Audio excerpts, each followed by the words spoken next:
ಜ್ಯೋತಿಷ್ಯದ ಪ್ರಕಾರ ಕುಂಭರಾಶಿಯವರಯ್ಯ ಅನ್ವೇಷಕರು, ಪರಿಶೋಧಕರು, ಸಾಹಸಿಗಳು ಮತ್ತು ದಾರ್ಶನಿಕರ ಚಿಹ್ನೆ ಎಂದು ಕರೆಯಲಾಗುತ್ತದೆ.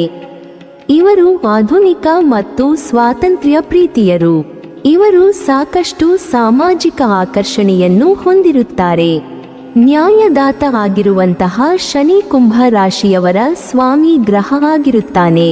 ಶನಿಯ ಅಂಶಗಳಾಗಿರುವಂತಹ ಶಿಸ್ತು, ಹೊಸತನವನ್ನು ಹುಡುಕೋದು, ಮಾನವೀಯತೆ ಹಾಗೂ ಸ್ವಾತಂತ್ರ್ಯವನ್ನು ಇಷ್ಟಪಡುವಂತಹ ಅಂಶಗಳನ್ನು ಕುಂಭ ರಾಶಿಯ ಜನರಲ್ಲಿ ಕೂಡ ಕಾಣಬಹುದಾಗಿದೆ. ತಮ್ಮ ಜೀವನದಲ್ಲಿ ಇರುವಂತಹ ಜವಾಬ್ದಾರಿಗಳ ಜೊತೆಗೆ ಕುಂಭ ರಾಶಿಯವರು ನೈಜವಾಗಿರುವಂತಹ ಜೀವನಕ್ಕೆ ಹೆಚ್ಚಾಗಿ ಮಣೆ ಹಾಕುತ್ತಾರೆ. ಕುಂಭ ರಾಶಿಯ ಸ್ತ್ರೀಯರಿಗೆ ವಿಜ್ಞಾನ ವಿಭಾಗ ಅತ್ಯುತ್ತಮವಾಗಿರುತ್ತದೆ.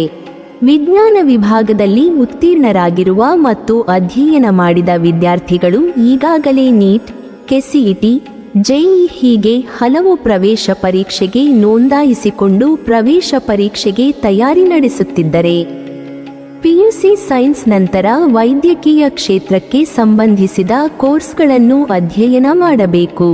ಇದಕ್ಕೆ ವಿದ್ಯಾರ್ಥಿಗಳ ಸಂಖ್ಯೆ ಹೆಚ್ಚಿರುತ್ತದೆ. ಈ ಕೋರ್ಸ್ಗಳು ದುಬಾರಿಯೂ ಹೌದು.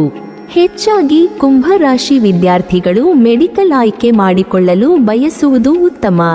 ಮೆಡಿಕಲ್ ಶಿಕ್ಷಣ ಪಡೆದವರಿಗೆ ದೇಶ ವಿದೇಶಗಳಲ್ಲಿ ಉತ್ತಮ ಬೇಡಿಕೆ ಇದೆ. ಹಾಗಾಗಿ ಹೆಚ್ಚಿನ ವಿದ್ಯಾರ್ಥಿಗಳು ಮೆಡಿಕಲ್ ಕೋರ್ಸ್ಗಳನ್ನು ಅಧ್ಯಯನ ಮಾಡಬೇಕು. ಪುರುಷರು ಕಾನೂನಿನಲ್ಲಿ ಆಸಕ್ತಿ ಹೊಂದಿದ್ದರೆ ಸೆಕೆಂಡ್ ಪಿಯು ಬಳಿಕ LLBಯನ್ನು ಮಾಡಬಹುದು. 3 ವರ್ಷಗಳ ಕೋರ್ಸ್ನ ಮೂಲಕ ನೀವು ಪದವಿಯನ್ನು ಪೂರ್ಣಗೊಳಿಸಬೇಕು.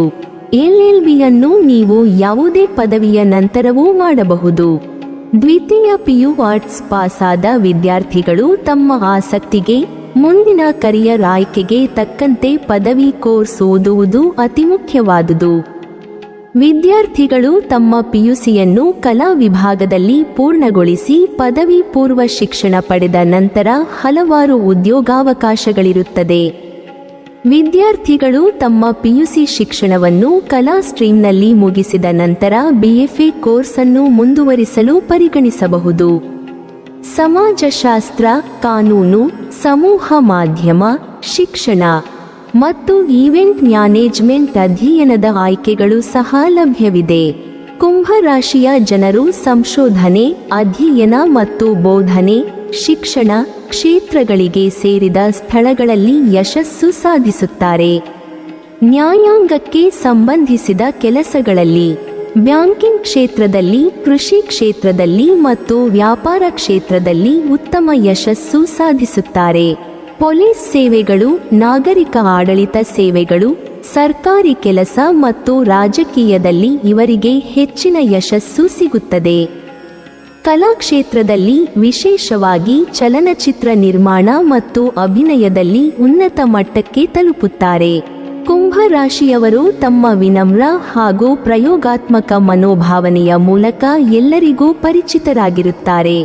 ತಮ್ಮ ಜೀವನದ ಗುರಿಯನ್ನು ಸಾಧಿಸುವುದಕ್ಕಾಗಿ ಕುಂಭ ರಾಶಿಯವರು ನಿರಂತರವಾಗಿ ಪ್ರಯತ್ನಿಸುತ್ತಾರೆ ಹಾಗೂ ತಾವು ಅಂದುಕೊಂಡಿರುವಂತಹ ಗುರಿಯನ್ನು ಸಾಧಿಸುವಂತಹ ವಿಶ್ವಾಸ ಕೂಡ ತಮ್ಮಲ್ಲಿ ತಾವು ಹೊಂದಿರುತ್ತಾರೆ. ಕುಂಭ ರಾಶಿಯವರ ದೃಢತೆ ಹಾಗೂ ಪರಿಶ್ರಮದಿಂದ ಅವರು ಜೀವನದಲ್ಲಿ ಅಂದುಕೊಂಡಿರುವುದನ್ನು ಸಾಧಿಸಿಯೇ ಸಾಧಿಸುತ್ತಾರೆ. ಪಿಯುಸಿ ನಂತರ ಡಿಗ್ರಿ ಒಂದಿನ ಆಯ್ಕೆ ಖಂಡಿತ ಇಲ್ಲ. ಪದವಿ ಮಾತ್ರವಲ್ಲದೆ ವಿದ್ಯಾರ್ಥಿಗಳು ಕೆಲವು ಕೋರ್ಸ್ ಸಹ ಮಾಡಬಹುದು. ಹೆಚ್ಚಿನ ವಿದ್ಯಾಭ್ಯಾಸ ಸಾಧ್ಯವಿಲ್ಲ. ಕೆಲಸ ಮಾಡಬೇಕು ಎನ್ನುವ ಹೊಣೆಗಾರಿಕೆ ಇರುವವರು ಪಿಯುಸಿ ನಂತರ ಉದ್ಯೋಗ ಒದಗಿಸುವ ಕೋರ್ಸ್ಗಳನ್ನು ಮಾಡಬಹುದು. ಪದವಿ ಇಲ್ಲದೆಯೂ ಉತ್ತಮ ಕೆಲಸ ಪಡೆದುಕೊಳ್ಳಬಹುದು. ಆದರೆ ಅದಕ್ಕೆ ಕೆಲ ಕೋರ್ಸ್ ಸ್ಕಿಲ್ ಬೇಕಾಗುತ್ತದೆ. ಇತ್ತೀಚಿನ ದಿನಗಳಲ್ಲಿ ಎಲ್ಲ ಇಲಾಖೆಗಳಲ್ಲಿ AI ತಂತ್ರಜ್ಞಾನವನ್ನು ಬಳಸಲಾಗುತ್ತಿದೆ. ಆದ್ದರಿಂದ ನೀವು ಡೇಟಾ ವಿಶ್ಲೇಷಣೆಯಲ್ಲಿ ಕೋರ್ಸ್ ಮಾಡಬಹುದು. ಅದರ ನಂತರ ನೀವು ಯಾವುದೇ ಉತ್ತಮ ಕಂಪನಿಯಲ್ಲಿ ಕೆಲಸ ಪಡೆಯಬಹುದು. ಏಕೆಂದರೆ ಎಲ್ಲ ಕಂಪನಿಗಳಲ್ಲಿ ಡೇಟಾ ವಿಶ್ಲೇಷಣೆ ಕೆಲಸವು ಅಗತ್ಯವಾಗಿರುತ್ತದೆ. ಈ ಕೋರ್ಸ್ನ ಮೂಲ ಅವಧಿ 6 ತಿಂಗಳಿಂದ 1 ವರ್ಷ. ನಂತರ ನೀವು ಇದರಲ್ಲಿ ಹೆಚ್ಚಿನ ಪದವಿಗಳನ್ನು ತೆಗೆದುಕೊಳ್ಳಬಹುದು. ಡಿಜಿಟಲ್ ಮಾರ್ಕೆಟಿಂಗ್ ಕೋರ್ಸ್ಗಳು ಸಹ ಬಹಳ ಹಿಂದಿನಿಂದಲೂ ಪ್ರವೃತ್ತಿಯಲ್ಲಿವೆ. ಇತ್ತೀಚಿನ ದಿನಗಳಲ್ಲಿ ಎಲ್ಲ ಕೆಲಸಗಳು ಡಿಜಿಟಲ್ ಆಗಿವೆ. ಆದ್ದರಿಂದ ವಿದ್ಯಾರ್ಥಿಗಳು ಡಿಜಿಟಲ್ ಮಾರ್ಕೆಟಿಂಗ್ನಲ್ಲಿ ತಮ್ಮ ಭವಿಷ್ಯವನ್ನು ರೂಪಿಸಿಕೊಳ್ಳಬಹುದು.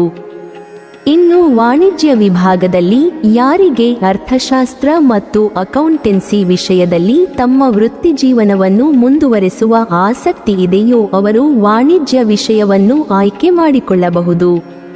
ಇದು ಬ್ಯಾಂಕಿಂಗ್ ಕ್ಷೇತ್ರದಲ್ಲಿ, ಹಣಕಾಸು ಸಲಹೆಗಾರರಾಗಿ, ಚಾರ್ಟರ್ಡ್ ಅಕೌಂಟೆಂಟ್ ಕ್ಷೇತ್ರದಲ್ಲಿ ಮುಂದುವರಿಯುವುದಕ್ಕೆ ಅವಕಾಶ ನೀಡುತ್ತದೆ.